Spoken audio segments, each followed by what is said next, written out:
सबको जय मसीह की, यीशु मसीह के नाम से फिर एक बार आपको अभिवंदन करते हैं। आप लोग इस लॉकडाउन के दिन में हम लोग सुरक्षित हैं, हम विश्वास करते हैं प्रभु आपको रखवाली कर रहे हैं। हम लोग प्रार्थना कर रहे हैं वो आगे भी आपको सुरक्षा करे, प्रभु आपको आशीष करे। आइए हम लोग के वचन की ओर हम आगे बढ़ेंगे। आइए हम लोग के वचन को लेकर के पढ़ेंगे। सामने परमेश्वर ने हमको दिया हुआ वाहिदा यही है। यिर्मयाह नबी किताब उसमें 15वां अध्याय उसमें 20वां वचन को पढ़ेंगे। मैं तुझको उन लोगों के सामने पितरों की दृढ़ सहपानक बनाऊंगा। वे तुझसे लड़ेंगे परंतु तुझ पर प्रबल न होंगे, क्योंकि मैं तुझे बचाने और तेरा उद्धार करने के लिए तेरा साथ हूँ। यहोवा का ये वाणी है, मैं तुझे दुष्ट लोगों के हाथ से बचाऊंगा। आमीन, हालेलुया। प्रभु के नाम की महिमा होवे। प्रभु के वचन में हम प्रभु बचाने वाला और उद्धार करने वाला, ये दो बातों को हम 3 सप्ताह में हम लोग वचन को सुने हैं। इस जनवरी महीना के आखिरी सप्ताह में प्रभु के वचन ये है। प्रभु ये वचन को हमसे कह रहा है, मैं तेरे साथ हूँ। ये कितना सुंदर बात है। इस दुनिया में सब लोग इस दुनिया में हम लोगों के साथ हमें हर दिन में नहीं रह सकते हैं, क्योंकि आजकल का स्थिति तो क्या है, किसी को भी गारंटी नहीं है। लेकिन परमेश्वर जो है प्रभु ये बात को बता रहा है, मैं तेरे साथ हूँ। परमेश्वर मेरे साथ रहने के लिए हमें वो चाहते हैं, वो मेरा संग रहने के लिए वो हमेशा परमेश्वर मेरे लिए वो तैयार है। तो प्रभु के वचन में एक वचन को हम आगे देखते हैं।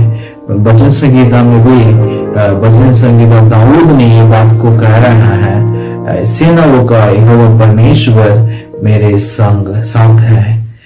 भजन संगीता उसमें 46 उसमें 7वां वचन को पढ़ते हैं, सेनाओं का यहोवा परमेश्वर मेरे साथ है, याकूब का परमेश्वर मेरा दृढ़ गढ़ है। ऐसा करके लिखा है। सच में परमेश्वर हमें जिसके साथ रहता है, हमें उनके जीवन में परमेश्वर प्रभु के आशीष को वो महसूस कर सकते हैं, परमेश्वर का अगुवाई को देख सकते हैं, परमेश्वर को हमें वो कैसे चला रहा है वो सब चीज को वो महसूस कर सकते हैं।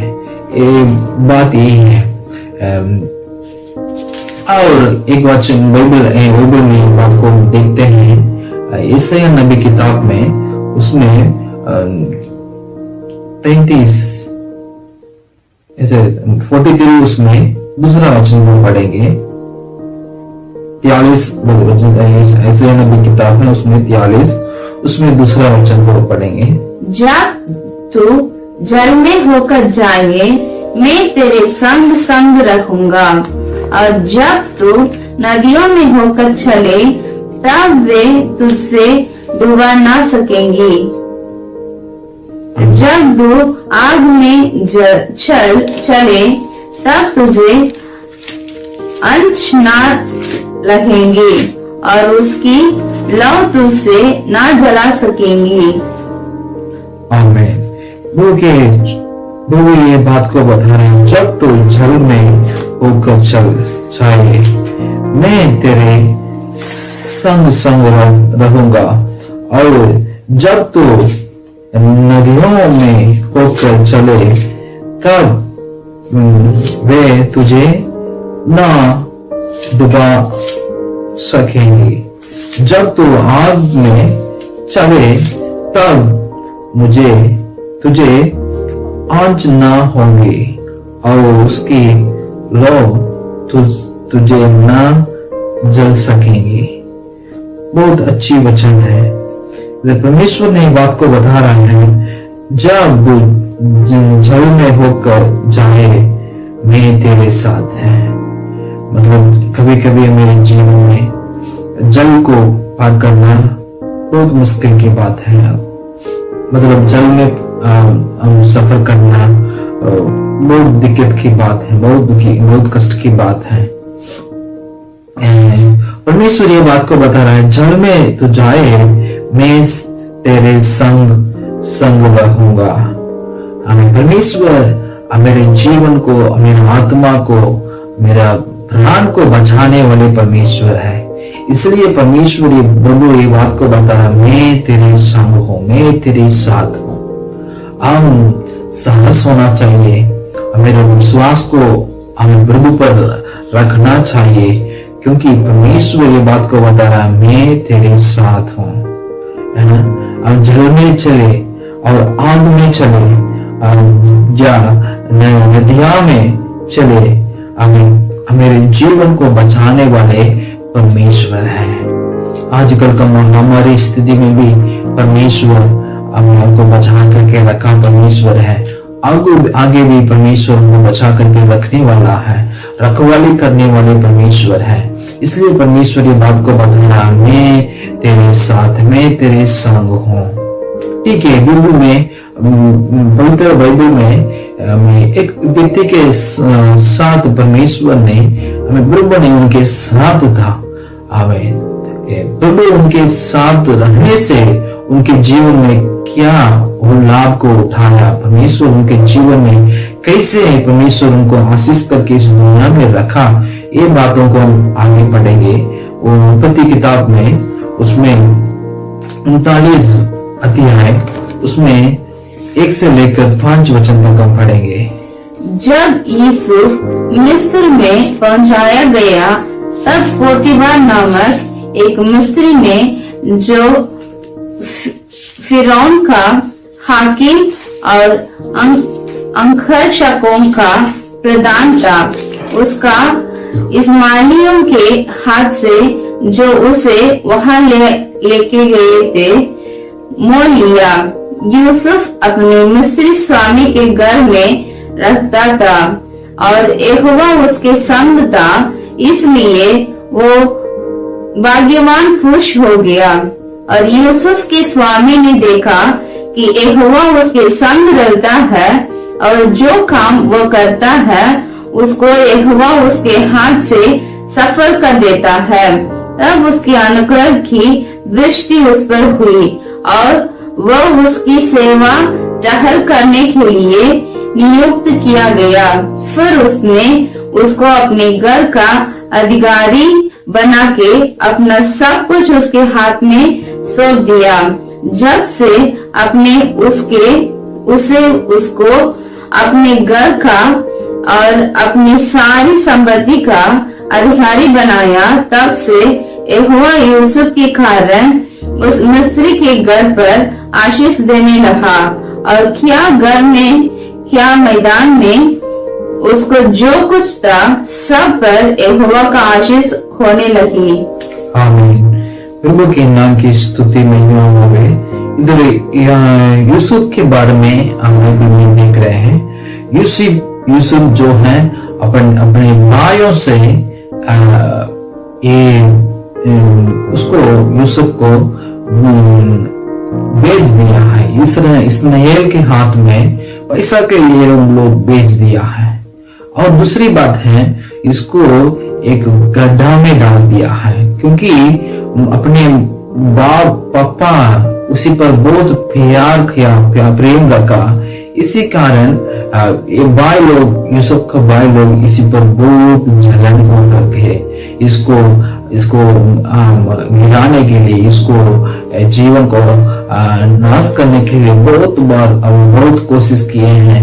और आखिरी में उसको क्या किया है, उस गड्ढा में डाला है और वहां गड्ढा से उनको निकाल करके वो इस्माइल के हाथ में दे दिया है। ऐसा पैसा के लिए बेच दिया है। ये बात को घटना में उत्पत्ति किताब में पढ़ने से पता चलता है। वहां यूसुफ ने ये मिस्र देश में उसको क्या है, एक मिस्र देश में एक स्वामी ने क्या किया है, उसको घरमा करके अपने घर पर रखा। अपने घर पर रखे उसको अपने जो भी काम है सबके सामने हमें सब कामों में इसको हमें अधिकारी के रूप में रखा है। एक कारण इतना परमेश्वर उनको अधिकारी के रूप में खड़ा करने के कारण यही है, परमेश्वर जो उनके साथ था, संग था। बाइबल में पढ़ते हैं यूसुफ के साथ परमेश्वर संग था, इसलिए वो भाग्यवान पुरुष हो गया। कैसे पुरुष हो गया? भाग्यवान पुरुष हो गया। हमें जिसके साथ परमेश्वर रखते हैं, हमें इस दुनिया में हमें कोई भी हमें कितना बड़ा बड़ा लोग अमीर लोग रहे, उसमें क्या है, कुछ भी नहीं है। परमेश्वर जिसके साथ रखते हैं वो हमें भाग्यवान पुरुष हो सकते हैं। और एक आदमी से रहने से हम भाग्यवान नहीं हो सकते हैं। हमें परमेश्वर जो है वो हमारे साथ रहने से हम भाग्यवान हो सकते हैं, आशीष के व्यक्ति हो सकते हैं। आगे हम पढ़ते हैं यूसुफ के साथ हमें परमेश्वर था, वो जो यहोवा उसको हाथ से सफल कर देता है, ऐसा करके लिखा। परमेश्वर ने जो भी करता था, जो काम ये किया है, उसमें फसलता को देख सकता है, बताता। आमीन। परमेश्वर सच में इनके संग रहने से ये मिस्र देश में ये पोतीबार जो है वो स्वामी ने देख करके इनके साथ परमेश्वर, इनके संग परमेश्वर इनके साथ है, ये बात को समझ करके वो बहुत आनंदित होकर के उन्हीं पर दया करके, उन्हीं पर दृष्टि करके वो क्या करने रहे हैं, वो अपने पूरे अपने घर में हमें जो भी हमें जिम्मेदारी है, सब जिम्मेदारी को उनके हाथ में दिया है। आगे हम पढ़ते हैं 5वां वचन में, हमें ये जो भी किया है परमेश्वर हमें यूसुफ के द्वारा, ये पोतीबार का हमें घर तो आशीष से रहा। सच्ची ये बात है। जाओ आगे 5वां वचन को पढ़ते हैं, पढ़ते सुनेंगे 5। जब से उसने उसको अपने घर का और अपनी सारी संपत्ति का अधिकारी बनाया, तब से यहोवा यूसुफ के कारण उस मिस्री के घर पर आशीष देने लगा, और क्या घर में क्या मैदान में उसका जो कुछ था सब पर यहोवा का आशीष होने लगी। आमीन। उसको परमेश्वर का आशीष होने लगी। क्या मैदान में उसका जो कुछ हमें था सब पर यहोवा का आशीष होने लगी, ऐसा करके लिखा है। सच में परमेश्वर जहां ये यूसुफ ने गया वहां मिस्र देश है, वो अपने देश नहीं, लेकिन परमेश्वर उनको आशीष किया। वो जो भी किया है, जो काम किया, जो हमें वो करने के लिए यत्न करता है, सब चीज में परमेश्वर ने उनका आशीष को दिया है। ये सच्ची बात है। वही इसमें हमें बात को सीखना जरूरी है। परमेश्वर जिसके साथ रहते हैं, जहां भी रहे, और जिस हमें खाल में रहे, हमें परिस्थिति में चले, हमें जिस कष्ट में चले, जिस हमें दुखी में चले, हमें सब चीज में परमेश्वर उनके साथ रख करके, संग रख करके परमेश्वर आशीष को देता है। हमें आजकल स्थिति को देख करके आज बाहर जाने के लिए नहीं हो सकता है, काम करने के लिए बहुत मुश्किल है, हमें कमाने के लिए मुश्किल है, कुछ ना कुछ खरीदने के लिए मुश्किल है। एक कठिन का समय में भी आपके साथ परमेश्वर रहे, प्रभु आपके संग रहे, प्रभु आपको आशीष करे। आशीष करके परमेश्वर रखने वाला है। मैं किसी रीति से परमेश्वर आशीष करने के लिए हमें प्रभु से हो सकता है। हमें यही प्रभु के वचन में लिखा है, जो मनुष्य नहीं हो सकता है वो परमेश्वर से सब कुछ हो सकता है। आप प्रियो, आज परमेश्वर आपके संग रहने के लिए चाहते हैं। हाँ, अब आप ये चाहते हैं प्रभु मेरे साथ रहना है। हमें एक हाल ये परिस्थिति, हमें ये तो क्या है, हमेशा मेरे संग नहीं रहेगा। मेरी परेशानी, मेरे शरीर में दुख, मेरे शरीर में कमजोरी, ये बातों पर हम चिंता करने की आवश्यक नहीं है। हमें प्रभु आपके साथ रहे, हमें सारे बीमारी दूर हो जाएगा, सारे दुख दूर हो जाएगा, सारे कष्ट दूर हो जाएगा। आइए हम मिलकर के हम प्रार्थना करेंगे। परमेश्वर एक वचन को, प्रभु ने एक बात को बताया, हमें जगत के अंत तक मैं तेरे संग हूँ। मैं तेरे सुसमाचार उसमें 28 अध्याय उसमें 20वें वचन को पढ़ते हैं, मैं जगत के अंत तक में तेरे संग हूँ। हमें सच में परमेश्वर इस जगत के मेरे आयु तक परमेश्वर हमें संग रहने के लिए वो तैयार है। हम उन्हीं पर विश्वास करें, उन्हीं के साथ रहने के लिए, प्रभु के साथ हम साथ चलने के लिए हम कोशिश करें। हमें प्रभु पर आशा रखें, वो आपके संग रहेंगे, प्रभु आपको अगुवाई करेंगे। कठिन का समय में भी परमेश्वर आपको सलाह देगा और वो समझाएगा। सारे बातों को समझाने वाले परमेश्वर वही है। आइए मिलकर के हम प्रार्थना करेंगे। अनंतकारी परमेश्वर पिता, आज प्रभु इस हमें जनवरी में आखिरी सप्ताह में प्रभु हम तेरे चरणों में आए हैं। प्रभु तेरे वचन तो प्रभु हम लोग सुने हैं। प्रभु जी, तू मेरे साथ है परमेश्वर पिता, मैं तेरे संग हूँ, ऐसा करके वो तेरे वचन में लिखा है। आमीन, हालेलुया, हालेलुया। परमेश्वर पिता, आजकल का स्थिति को देख करके वो कभी हम निराश हो जाते हैं, भय हो जाते हैं, हम भय हो करके हम बैठते हैं। परमेश्वर से प्रार्थना करेंगे, परमेश्वर ये सब समय में परमेश्वर पिता तू हमारे संग है, तू मेरे संग है। आमीन, हालेलुया, हालेलुया। हमें जैसे यूसुफ के साथ परमेश्वर था, हमें परमेश्वर यूसुफ के बारे में देखे हैं, वो भाग्यवान पुरुष हो गए हैं।